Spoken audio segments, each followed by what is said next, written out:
ये भाई axonal membrane बन गई है अपनी। अब मैं आपको एक बात बोल रहा हूं, इस मेम्ब्रेन के बाहर वाली side positive positive positive charge होता है, अंदर वाली side negative negative negative negative negative charge होता है। कि मेम्ब्रेन के एक तरफ पूरा पॉजिटिव, एक तरफ पूरा नेगेटिव, तो यहां पर पोलैरिटी डेवलप हो रही है। तो भाई मेम्ब्रेन पे अभी कोई काम नहीं हो रहा, कोई एक्शन नहीं हो रहा, ये बिल्कुल रेस्ट कर रही है। तो रेस्ट स्टेज में हम इसको देख रहे हैं, तो पोलैरिटी डेवलप हो रही है, तो ये पोलराइज स्टेट में है। और इस टाइम पे इस मेम्ब्रेन के अक्रॉस जो पोटेंशियल होगा, रेस्ट कर रही है, तो बोल देंगे रेस्टिंग पोटेंशियल। कुछ भी याद नहीं किया, ऑटोमेटिक है। तीन चीजें आपके सामने आएंगी, एक होगा सोडियम पोटेशियम पंप, ठीक है, एक होगा सोडियम वोल्टेज गेटेड चैनल, एक होगा पोटेशियम वोल्टेज गेटेड चैनल, ठीक है। ये तीन चीजों से पाला पड़ेगा अपने को, ठीक है। अब मजे की बात क्या है कि जो सोडियम पोटेशियम पंप है ना, वो हमेशा खुला रहता है, हमेशा काम करता है, ऑलवेज ओपन।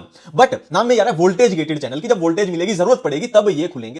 आपको एक सवाल पूछना चाहिए कि तूने बड़ी आसानी से बोल दिया बाहर पॉजिटिव चार्ज है, अंदर नेगेटिव चार्ज है, आखिर ये हुआ कैसे? तो इसके भाई दो रीजन होते हैं। पहला रीजन क्या है कि ये जो सोडियम पोटेशियम पंप है ना, ये तीन सोडियम को बाहर फेंकता रहता है, तीन सोडियम को बाहर फेंकता रहता है, और दो पोटेशियम को अंदर फेंकता रहता है। ये तो कोई पांचवी क्लास का बच्चा भी बता देगा कि बाहर पॉजिटिव चार्ज ज्यादा जा रहे हैं, अंदर कम जा रहे हैं, तो कंपैरेटिवली अंदर नेगेटिव चार्ज डेवलप होगा। पहला रीजन तो ये हो गया। दूसरा रीजन क्या है, अंदर मेम्ब्रेन के अंदर वाली साइड एनसीईआरटी लिखती है कि नेगेटिवली चार्ज क्या होते हैं, प्रोटीन होते हैं, प्रोटीन होते हैं। तो नेगेटिव चार्ज को ये डेवलप कर रहे हैं। तो दो रीजन अपने को पता चल गए, जिसकी वजह से बाहर पॉजिटिव चार्ज है, अंदर नेगेटिव चार्ज। देखो अभी अभी हमने बात की कि सोडियम पोटेशियम पंप जो है, तीन सोडियम को बाहर फेंक रहा है, दो पोटेशियम को अंदर। तो क्या मैं बोल सकता हूं बाहर बहुत सारे सोडियम है, बाहर बहुत सारे सोडियम है, और अंदर बहुत सारे क्या है, पोटेशियम है, अंदर बहुत सारे पोटेशियम है।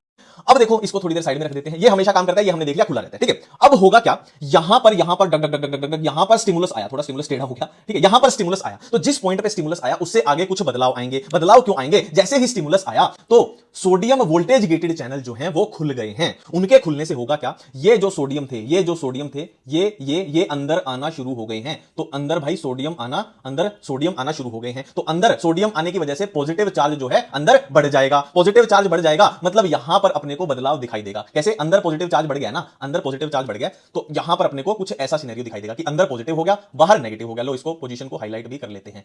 तो क्या मैं बोल सकता हूं यहां पर मेम्ब्रेन की पोलैरिटी जो है वो टूट गई है, चार्ज जो है वो ऑपोजिट हो गए हैं। तो टूटने के लिए वर्ड यूज होता है डी वर्ड यूज होता है। क्या टूटी है, पोलराइजेशन टूटी है, तो डीपोलराइजेशन स्टेप को हम बोल देंगे, ठीक है। अभी इस मेम्ब्रेन के अक्रॉस एक्शन हुआ है, स्टिमुलस आया है, सोडियम अंदर आए हैं, एक्शन हुआ है, तो इस मेम्ब्रेन के अक्रॉस जो पोटेंशियल होगा डीपोलराइजेशन के दौरान उसको बोल देंगे एक्शन पोटेंशियल। तो यहां पर खुल जाएंगे अपने क्या, पोटेशियम वोल्टेज गेटेड चैनल खुल जाएंगे। तो इससे क्या होगा, इस चार्ज को बैलेंस करने के लिए कि अंदर पॉजिटिव ज्यादा है तो पॉजिटिव को बाहर निकालना है। कौन निकलेगा, अब पोटेशियम अपने जो है वोल्टेज गेटेड चैनल के थ्रू बाहर निकल जाएंगे। तो चार्ज तो हमने दोबारा बैलेंस कर दिया। मतलब क्या मैं बोल सकता हूं हमने दोबारा इस कंडीशन को क्रिएट कर दिया कि बाहर पॉजिटिव अंदर नेगेटिव। मतलब हमने जो पोलैरिटी थी, जो पोलराइजेशन थी, उसको रीएस्टैब्लिश कर दिया है। तो वर्ड यूज हो जाएगा रीपोलराइजेशन।